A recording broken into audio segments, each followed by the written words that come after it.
This is the ghost ship in the desert. Imagine walking through the vast, dry sands of the Namib desert and stumbling across the rusting remains of a massive ship. No ocean, no waves, just a sea of sand. This is not a dream. This is the story of the Eduard Bohlen, the shipwreck that somehow ended up nearly a half a kilometer from the shoreline in the middle of the desert. The Eduard Bohlen was built in 1890 in Germany. At nearly 310 feet long, weighing nearly 2,272 tons, and approximately 3,500 tons when loaded.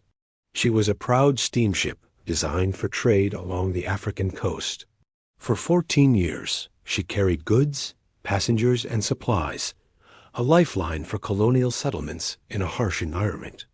But the Namibian coast was no safe harbor. This stretch of coastline would later be called the Skeleton Coast, a place where countless ships were lost to fog, shifting sands, and unpredictable currents. The wreck. On September 5, 1909, the Eduard Bohlen was on a voyage from Swakopmund to Table Bay, South Africa. But a dense fog rolled in, cloaking the coastline in a ghostly shroud. Without GPS, navigation was done by compass and charts and sheer luck. The captain miscalculated. Instead of the open sea, the Bohlen was pushed toward the shore. The tide receded quickly, and the ship lodged firmly into the sand, leaving the crew stranded. From shipwreck to desert relic, over the decades, the shoreline moved further away, driven by shifting sands and relentless winds. Today, the Eduard Bohlen sits nearly 400 meters inland, a rusting skeleton in the desert, visited only by adventurous travelers and the occasional jackal. Her decks are collapsing, her iron hull eaten by salt and time.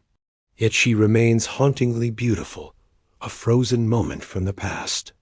Myths and legends. Local stories say that the Eduard Bohlen is cursed, a ship that still sails through the desert in the dreams of those who see her. Some even claim to hear phantom footsteps and distant engines when the wind blows just right. In truth, she's a reminder of the dangers of the Skeleton Coast, a place where the ocean and the desert wage an endless battle, and where human ambition can be swallowed whole by nature. Lasting legacy. The Eduard Bohlen will one day vanish entirely, consumed by the sand and rust. But for now, she stands as a ghostly monument to an age of steam, shipwrecks, and survival on one of the most dangerous coasts in the world. And if you ever find yourself in Namibia, be warned, the desert still hides its secrets, and some of them are watching you.